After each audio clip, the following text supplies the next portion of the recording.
Tanpa kita sadari, mulut kita ini kadang bisa menghancurkan orang lain. Mulut kita ini itu bisa membuat orang lain senang, tapi bisa juga membuat orang lain hancur. Semua orang pasti mengerti bedanya antara kata-kata yang sopan dan kata-kata yang tidak sopan.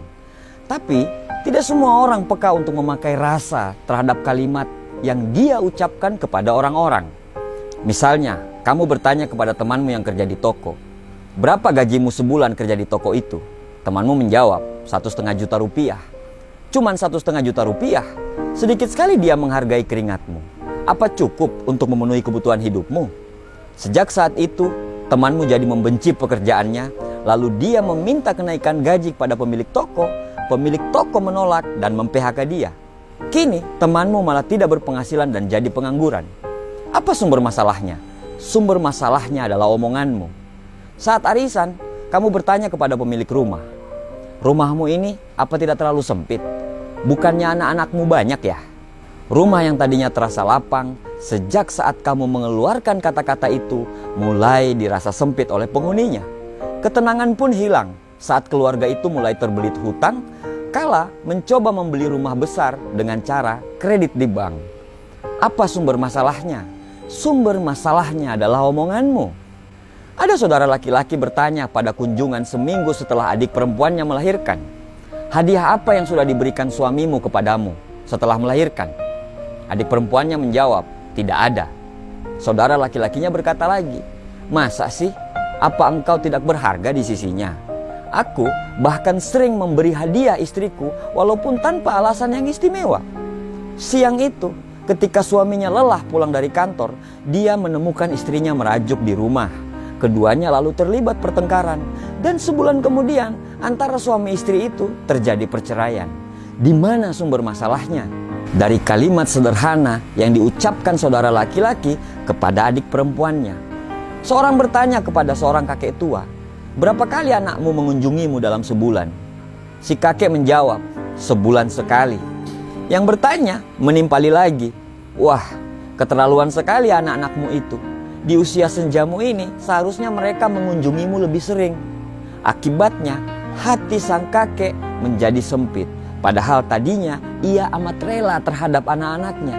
Ia jadi sering menangis dan ini memperburuk kesehatan dan kondisi badannya.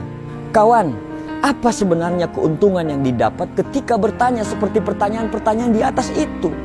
Jagalah diri dan jangan menyampuri kehidupan orang lain. Jangan mengecilkan dunia mereka dengan menanamkan rasa tidak rela kepada apa yang sudah mereka miliki.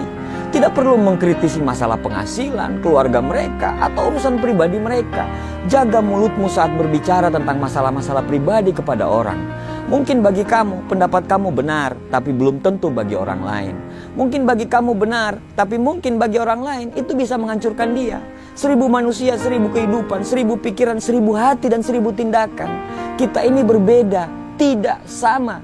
Berhentilah menjadi hebat dengan memberikan solusi tapi mengkerdilkan keluarga mereka.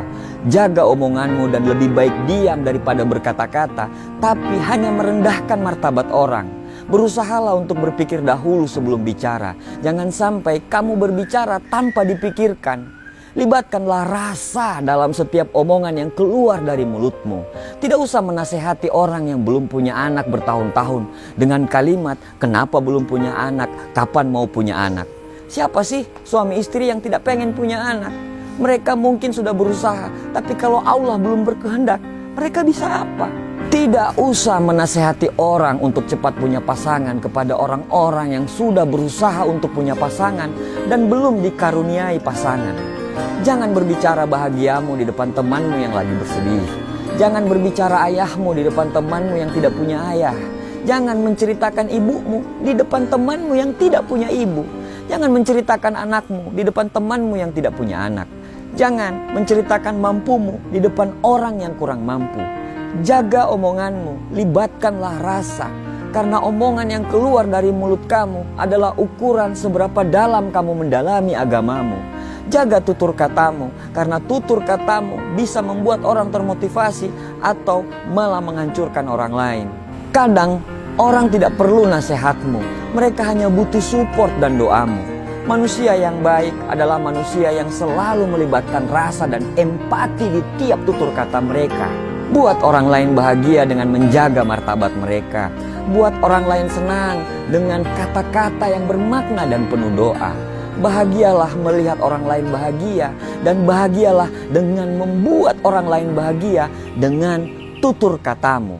Semoga Allah selalu menuntun kita untuk mengeluarkan omongan yang bermanfaat bagi orang lain. Dan semoga Allah selalu menjauhkan kita dari omongan yang bisa menghancurkan orang lain.